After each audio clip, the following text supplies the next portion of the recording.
How we doing, everyone? Welcome back to another edition of FSI's PGA DFS Pick Show. I am your host, TK Nation 47, joined with John Cool 19.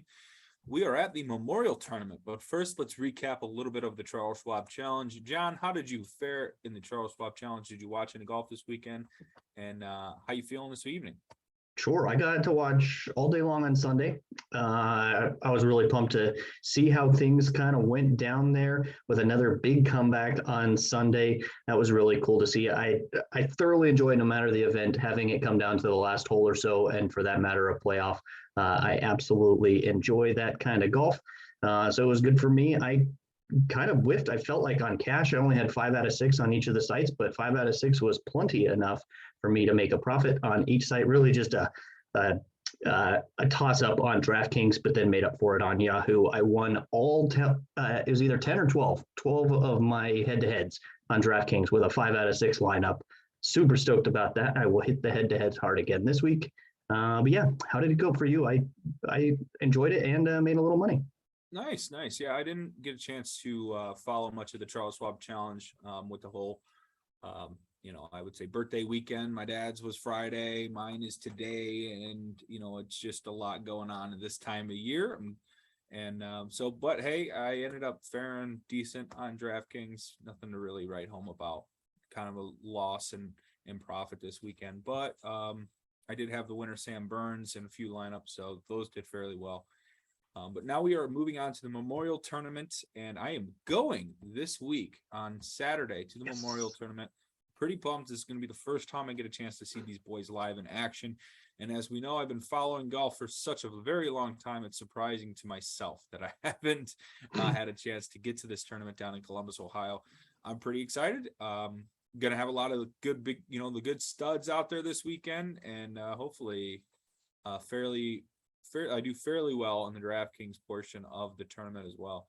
But hey, we're breaking down a Jack Nicklaus design. This is his course. Tell us a little bit about it. Sure, maybe you can give us some insights after you've visited the grounds. But you're right, Memorial Tournament. I think on paper this is Dublin, Ohio, just outside Columbus there. The course is Murfield Village Golf Club, par 72, 7,500 yards. This one is a pretty long one, but as I'm reading into it, it's not like you just need to be able to drive the heck out of the ball distance-wise.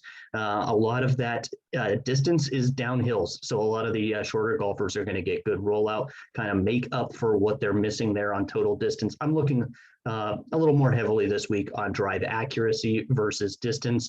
The fairways are pretty wide open. The issue is as soon as you leave the fairway, this is really thick, very difficult roughs to hit out of. We want golfers that are finding the fairway, even though it's pretty easy to find it this week. If you really wanted to narrow in on Fantasy National, you can even do easy to hit fairways and then looking at fairway percentage as kind of a sub stat. Really thick rough, like I said. The 4 par 5s here, when they did the renovations before the 2021 event, really after 2022, they started them.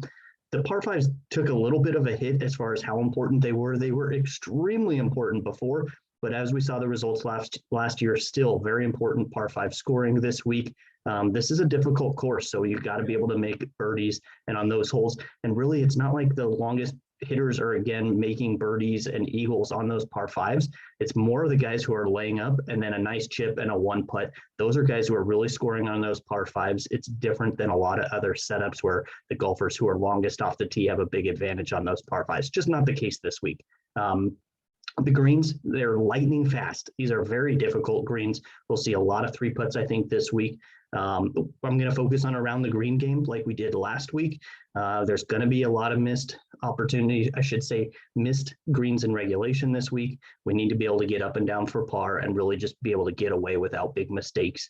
We saw last week, a lot of guys were in contention on Sunday, and it just took 1 big blow up, 2 big blow ups in Varner's case, and you were completely out of it. You were totally gone from the tournament when you were tied for first a half an hour ago.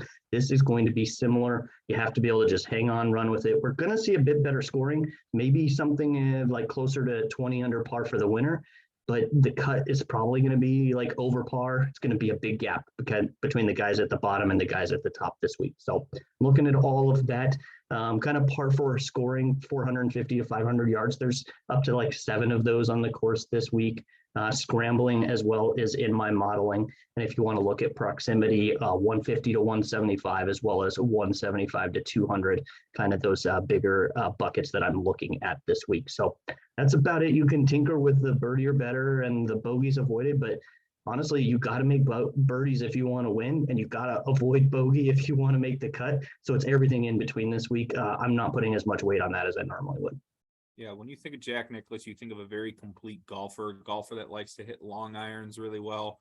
He's accurate off the tee. We can also hit it fairly far as well. I'm talking about him in his heyday. Although I heard claims today that he shot an 88 on the course. At the age of 82, I don't know. Said he couldn't make a putt.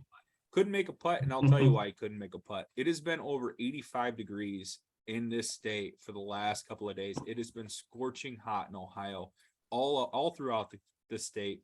There hasn't been much rain. Now, we did come off a huge rain season, and that rough is probably going to be pretty thick. And now we're starting to get really, really, really high temperatures. So I think those greens are going to be extremely brutal this week. So I'm really factoring in 3-putt avoidance and putting from 10 to 15 feet, or 5 to 10 feet, or no, 10 to 15, excuse me, 10 to 15 feet. I'm really looking at that number because I think you're going to have a lot of par putts from 10 to 15, and you're going to have a lot of birdie putts from 10 to 15. It's going to be pretty crazy on the rollouts from these approach shots. So proximity to the hole, I think, is a very key stat. And I also think, putting is going to be pretty critical for making, par saves and birdie opportunities because of the dry heat that we're going to have. Now, the temperatures will decrease in the next coming days. We're supposed to get, thunderstorms, but they aren't going to last long enough to really do much to slow the course down. So I think you're going to see a lot of roll out on the fairways. You're going to have a lot of roll on the greens, and hopefully that sunny weather in the weekend doesn't bake these greens too much to where it's unplayable like we see at US Opens or things like that. So yeah, that's my Ohio insight. Anything else to add?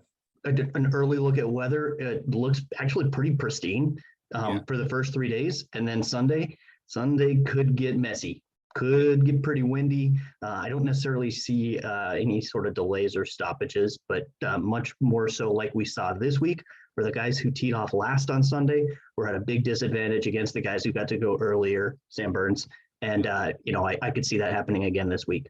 Yeah. Pay attention in Showdown for round 4 specifically. The other rounds, we'll see what we get, probably just kind of that AM advantage. But I think Sunday's going to be much better if you're playing Showdown.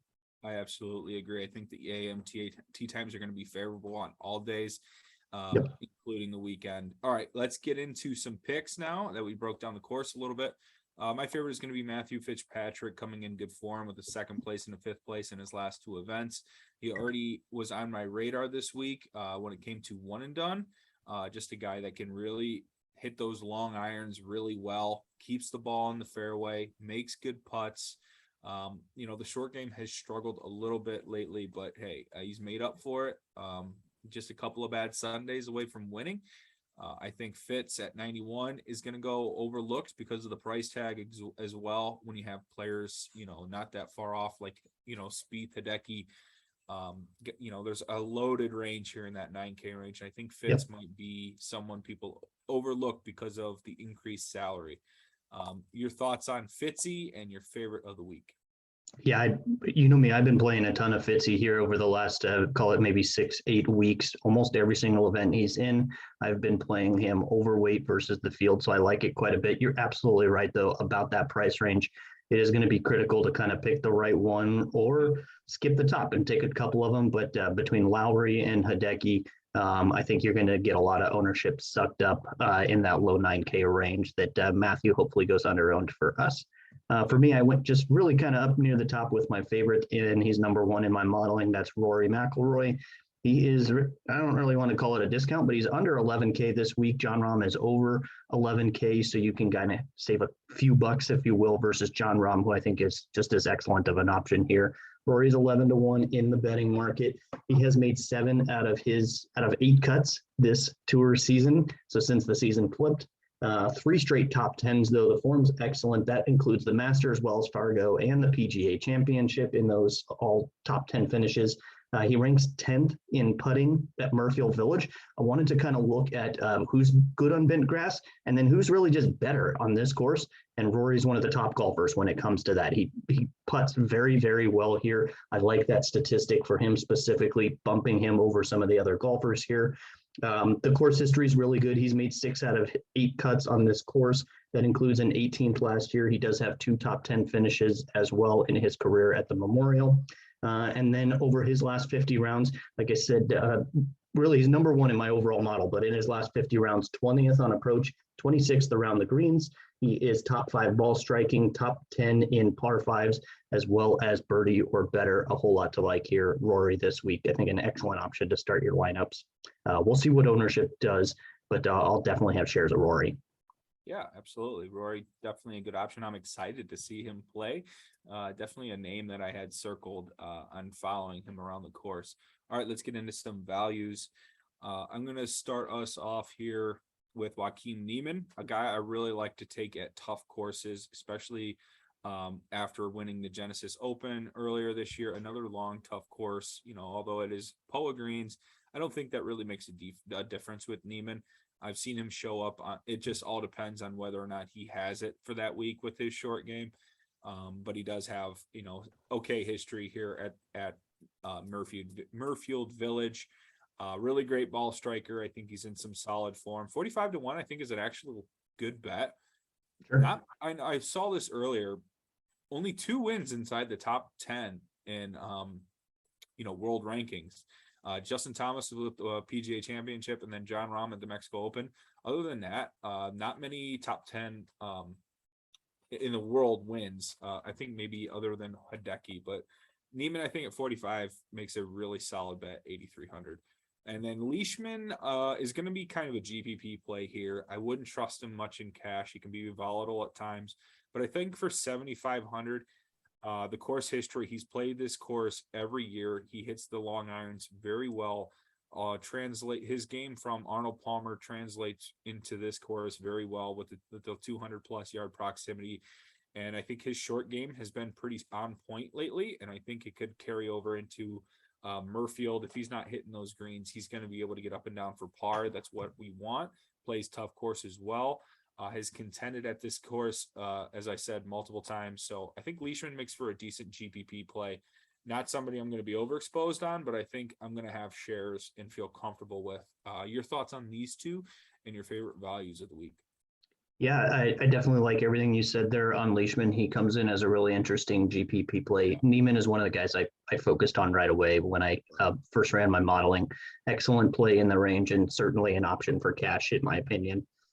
For me, a couple of value plays that I'm looking at here. This is a guy that I think people, I hope they're scared to play him, but I don't think that's going to be the case anymore after his PGA Championship letdown. But then he followed it up last week. That's MITO PEREIRA. He's just playing some excellent golf right now. He's made 8 out of his last 10 cuts. And then the back-to-back top 10 finishes at the PGA Championship and the Charles Schwab. It was just huge to see him come back out and have another great week after really that kind of stuff could be, I don't want to say career ending, but can really get to his head for a while. Golf is so mental, and for him to collapse like that on 18 in a major, it was tough to see. And then, but the bounce back though, I really do like that. The form's good.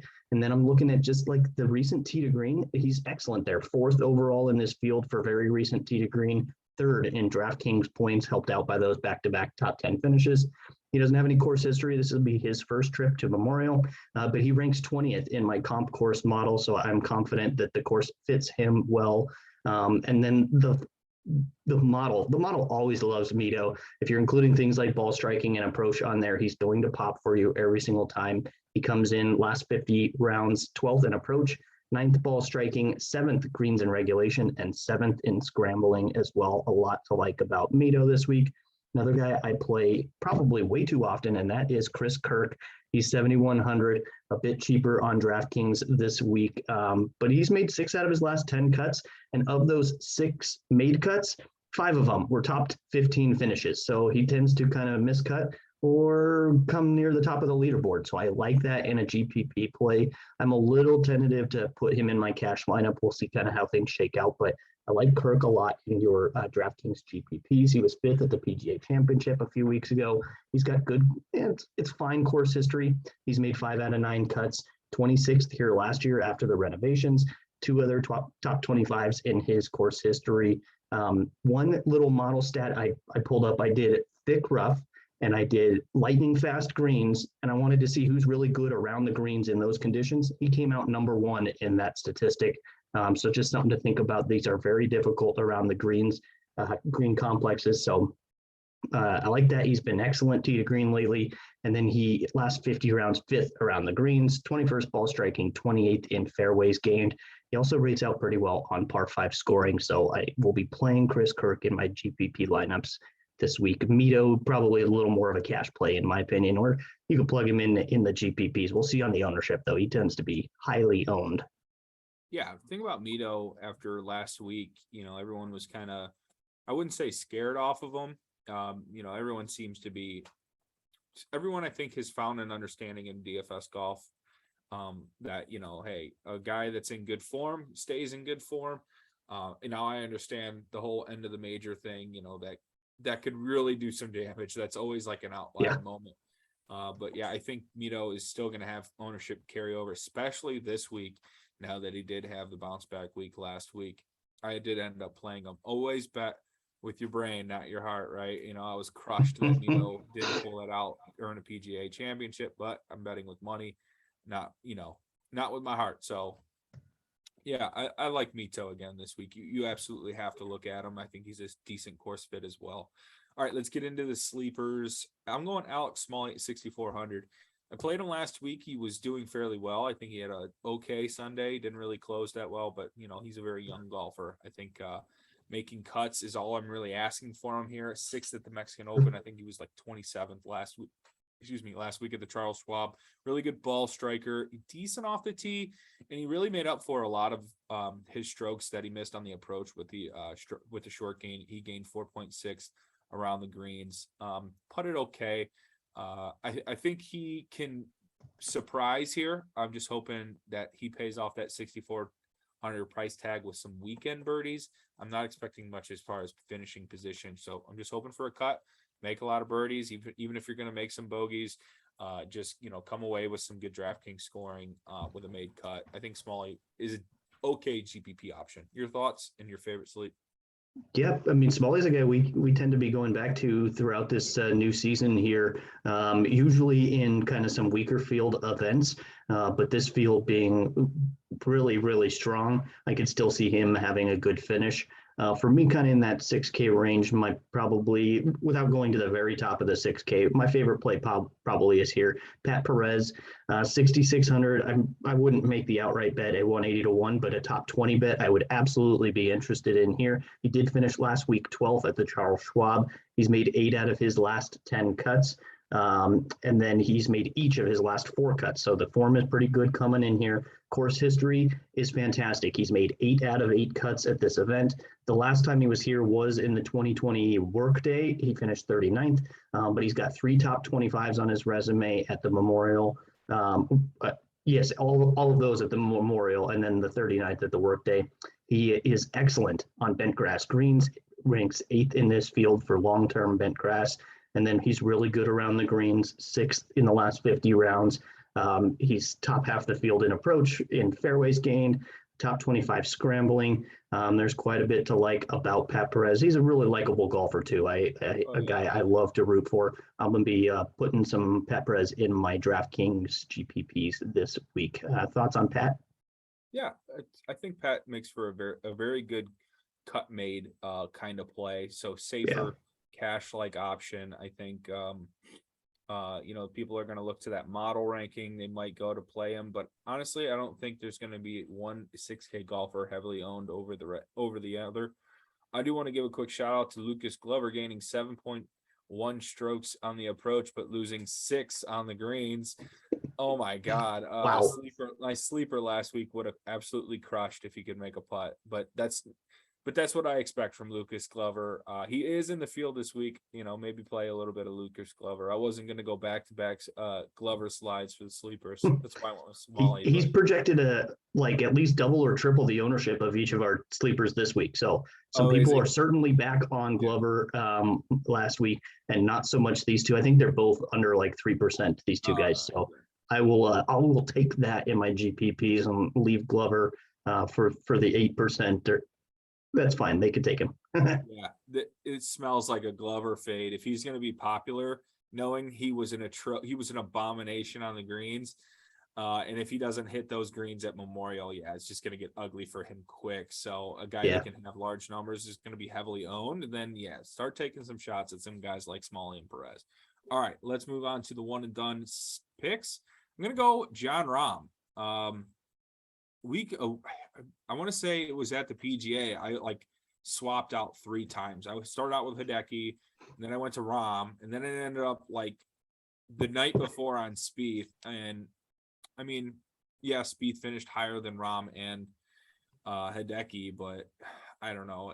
None of them were that good at the PGA Championship to make a difference. Last week I had Victor Hovland, who has weekend problems, by the way. Victor Hovland, really good Thursday and Friday, or even if he isn't so good on Thursday, he really does well on Friday, and then he just disappears on Saturday. I don't know what's going on with that. Maybe the pin selection is just harder for him, and then his inability to get up and down has really hindered his game on the weekends. But that was brutal to watch.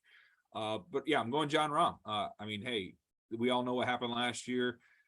COVID test after Saturday, he was going to win by like a field goal or at least a touchdown. He was dominating this course. I think he's coming back for revenge. A recent win at Mexico. I think John Rahm gets it done. Your pick and how things going on the one and done up, right? I mean, I'm trending the right direction by a few entries here. I'm going to go MITO again. And I was on Kevin Na last week, and he did fine. He was a much better DraftKings play than a one and done play, but I'll take that. I think the MITO play, he shouldn't be very highly owned with the strength of this field. I don't necessarily recommend tailing me on that one, but you know what? I think Mito's got as good of a chance as many to get a top 10 here, maybe better. I think he's going to surprise us real soon and pop out a win. He's just knocking on the door. I expect it to happen. Him and Will Zalatoris both are getting a win before this tour season's over. It's happening. All righty. Well, that'll wrap things up, everyone. Thank you for joining us in our show here. That'll wrap things up for FSI's PGA DFS Pick Show.